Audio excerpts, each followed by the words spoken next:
living the dream. But things aren't all that glamorous. Nope. We have our struggles. It's no cakewalk. No kidding. For well over a century, California was synonymous with the American dream of starting over and making it big. By the early 1960s, it had become the most populous state in the country. Now California's population is declining for the first time in recorded history. Like New York, Illinois, Pennsylvania, Ohio, Michigan, and West Virginia, California is losing a congressional seat, another first for the Golden State.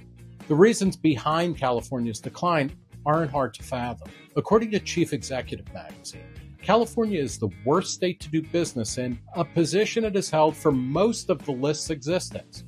California ranks 8th in combined state and local tax burden, forcing residents to kick in an effective rate of 11.5% of their income just for being alive. What do they get in return?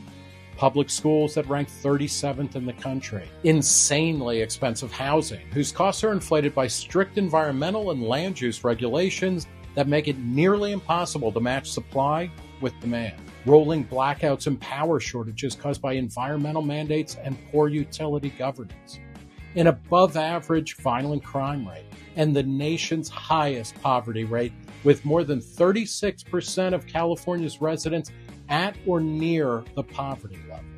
Governor Gavin Newsom faces a recall election in the fall, partly due to his hypocrisy regarding his own stringent lockdown rules. Rather than grapple with his state's sinking status, he's chosen instead to deny reality. This remarkable home to more dreamers and doers than any other part of the globe. A smarter strategy might be to look at the two biggest states that are gaining in population at California's expense. Between 2010 and 2020, Florida's population grew by 14.6% and Texas's increased by 15.9%.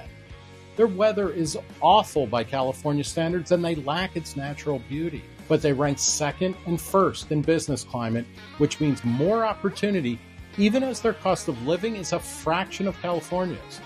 Until and unless the Golden State makes itself affordable to dreamers and doers, they'll keep heading to other destinations. As California loses a congressional seat, Texas is picking up 2, and demographers predict that it may become the most populous state by 2045, much sooner than was predicted just a few years ago. Texas may not have the beaches, the forests, the celebrities, or the glamour. It'll just have the jobs, the companies, the forward momentum, and the people.